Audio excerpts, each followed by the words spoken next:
嗨，大家好，我是坦平叔。今天是2025年6月5号。这一期啊，咱们继续聊一聊苏超啊。这两天啊，这个苏超啊，可以说是持续爆火啊，在网上讨论的人非常多。这个苏超爆火啊，不仅在中国的互联网上很火，而且也引起了国外媒体的关注啊。过去2周啊，网上啊很多网友啊不约而同的关注一个从来没听过的赛事——苏超。很多人一听苏超啊，以为是苏格兰的那个联赛，哪曾想啊，是江苏省城市足球联赛。5月10号开赛的这个苏超啊，江苏全省13个城市各组1支球队，并以城市命名。根据媒体报道啊，这个每一支球队啊，只允许这个有3名职业球员，剩下的全部由学生、教师、快递员、外卖小哥、各行各业足球爱好者组成。甚至据说有的球队里面还有高中生。尽管这个业余联赛的球员呢水准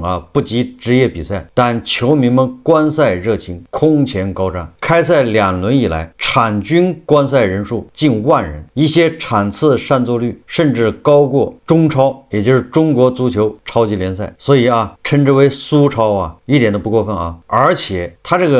有的场次比赛据说那个人数已经超过了3万，那绝对的妥妥的放在世界上，放在哪儿，从这个人数上来看，那绝对都是超级联赛。新加坡的联合早报今天刊登一篇文章，说这个苏超爆火之后，在各地政府费尽心思打造文旅热点之际，苏超的异军突起或许能提供一条撬动消费的新思路。在刚刚过去的端午小长假，苏超比赛进入第3轮常规赛，多场比赛一票难求。5月31日，苏州徐州队主场对连云港队的比赛，涌入22198位球迷，创下中国业余足球赛事现场观赛人数的新纪录。上个周日也就是6月1号，南京队对阵无锡队，放票3次均被一抢而空。二手票务网站上，一张原价10元的门票甚至被炒到600元。而在这个抖音上面江苏城市联赛话题播放量已经超过了1亿次。关于苏超的爆火，咱们在上一期节目咱们也聊过没有大牌明星的加持，苏超比赛之所以盛况空前一个重要的原因就是江苏各城市间的竞争欲和求胜心网民调侃这个苏超没有黑幕，没有假球，只有恩怨和世仇。这个网上关于苏超的段子那简直，关于苏超的梗什么南京跟南通对决现在他们在抢叫南哥，谁才是真正的南哥？宿迁对徐州叫楚汉争霸 2.0， 因为徐州是刘邦的老家，宿迁是项羽的老家。连云港对这个淮安叫真假梅侯王，因为这个花果山在连云港，而这个西游记的作者吴承恩是淮安人。南京对无锡，网友叫盐水鸭蘸水蜜桃，是在水蜜桃里面对吧加盐，还是往这个盐水鸭蘸着糖吃，就看南京和无锡的这个结果。更搞笑的是常州江苏下辖13个地级市叫13太保吗？叫散装江苏吗？结果常州现在叫13妹常州在这2轮里面垫底吧，好像还1个球都没进。常州先是变成吊州，上吊的吊吊州，后来变成荆州，就是毛巾的巾。现在网民已经把它叫做什么棍州只剩下那一竖了。这个让我想起了那个胡锡进老师进入胡适以后网友叫他胡锡退。最早的时候不是叫胡锡退先叫胡锡锦，后来叫胡义锦。那个常州这个梗恐怕跟那个胡锡进老师那个梗一脉同源这个让我想起了这个我就在网上随便关注了一下这个苏超我的印象最深的就是常州。我不知道这个苏超现在它是第几轮谁排名第1，更不要说谁排名第8，但是我记住了常州是倒数第1。所以可以这么说吧，这个常州输了球赢了流量，对吧？输了面子挣了里子，一点都不亏不要怪网友玩梗连这个江苏的省会南京发布官网他写的标题居然叫比赛第1，友谊第14。14，那江苏是13太保嘛，友谊排到第14，那官网的官方都这么玩梗，那你就不要怪互联网上，对吧？这个江苏人各种自嘲自黑，各种梗啊满天飞。江苏没人服南京的号角啊正式吹响。有网友说啊，赢了当省会，所以啊，这个苏超啊，每一场比赛都是空前紧张的德比，没有假球，全是世仇啊。最初啊，苏超只是江苏省内的厮杀呀，天时地利人不和，是这次战事的天然的这个背景啊。比场上这个拼搏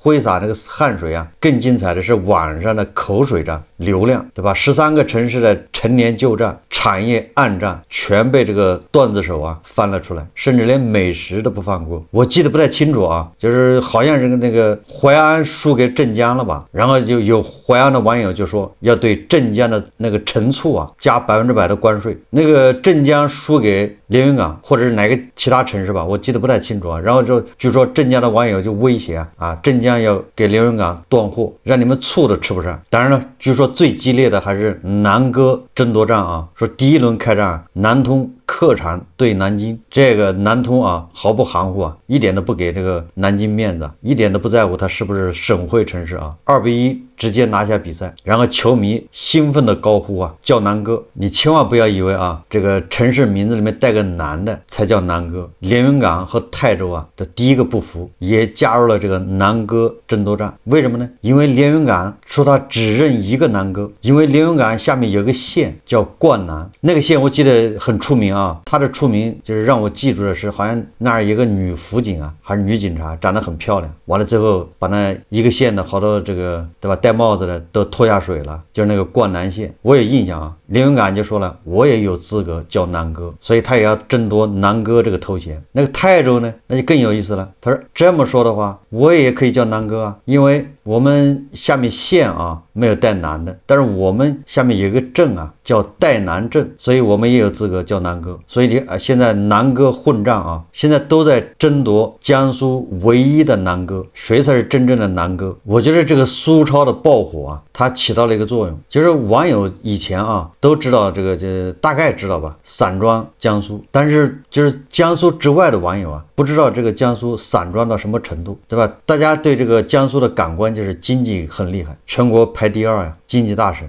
江苏人有钱，对吧？人均 GDP 比较高，这就是大家的印象。但是你说它高到什么程度，对吧？你说它这个散到什么程度，其实江苏省外的人不太清楚。通过这次这个苏超啊，那江苏省外的网友啊了解的越来越清楚。说截止到目前啊，这个江苏经济最强的3个市啊排名垫底，苏超积分垫底的恰恰是苏南传统3强城市，叫苏锡常。以前啊，说网友给他们起的外号叫太湖3霸还是太湖2霸呀？现在网友已经给他改了，叫太湖3傻。事情闹到这个地步啊，苏州啊已经高度重视啊，前面疏忽了，没重视。据说从第4轮比赛开始啊，宣布紧急启用江苏省唯一满足国际足联比赛要求的一流专业足球场，可容纳4.5万人。对吧？先把硬件上去，结果啊，遭到江苏网友的嘲笑，说啊，真是差生文具多啊。有网友推测啊，现在是苏超积分第12名跟这个第13名的争夺啊最激烈，因为第13名的流量大呀，所以有网友就出招啊，说这个常州要保住13妹的这个称号，不行啊，就继续啊往自己的球门里多灌几个。这个江苏13太保啊，这个由来已久啊，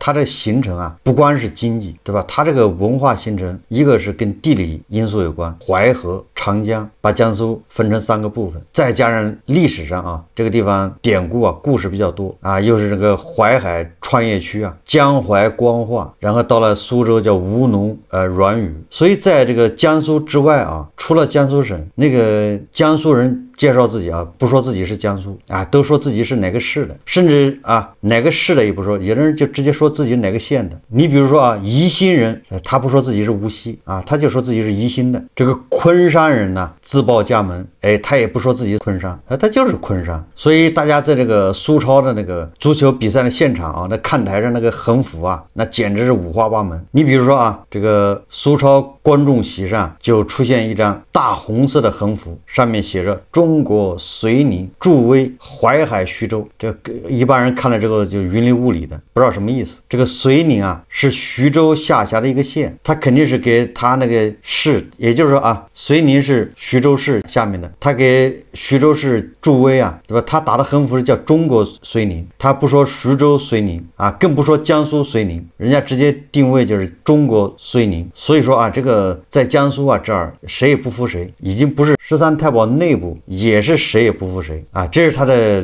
地理原因形成的，还有这个历史文化，当然也有个这个行政划分啊，也是历史上经常把这个地方划了个那个地方，然后过个几十年又划了个另外一个地方，就来回划，这个行政区划啊来回变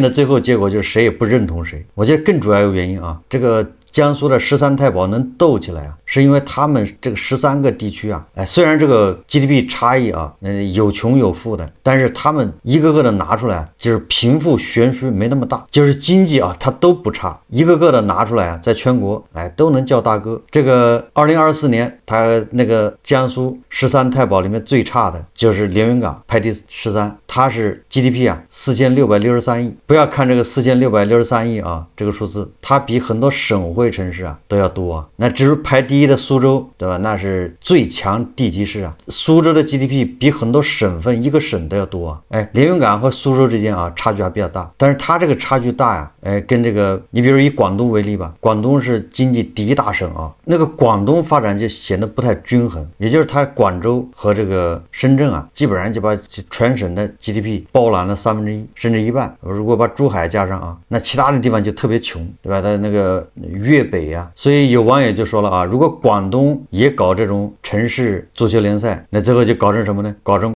深圳啊、佛山这个叫友谊赛，那其他城市的沾不着边，财力不够啊。所以说啊，这也是这个苏超爆火的一个原因，对吧？它的背景就是这么一个背景。联合早报说啊，随着苏超爆火出圈，有人开始看好这项联赛为长期不振的中国足球开辟新出路，例如通过增加地方足球人口，培育职业足球文化，进而提升竞技水平。联合早报说啊，他说不过啊，目前无论是主办方当局还是当地球迷，对苏超的定位还是以轻松娱乐为主，业余联赛。在苏超之前，也有贵州村超等大获成功的地方联赛，但不管是提升队伍职业化程度，还是强化赛事商业造血能力，都需要经年累月的积累和转化。这个就是涉及到什么呢？网上有传言啊，这都是传言，我也不太清楚，说这个足协的官员啊已经到江苏了，准备要去指导这个苏超，结果遭到这个江苏的网友啊、球迷的一致反对，说这个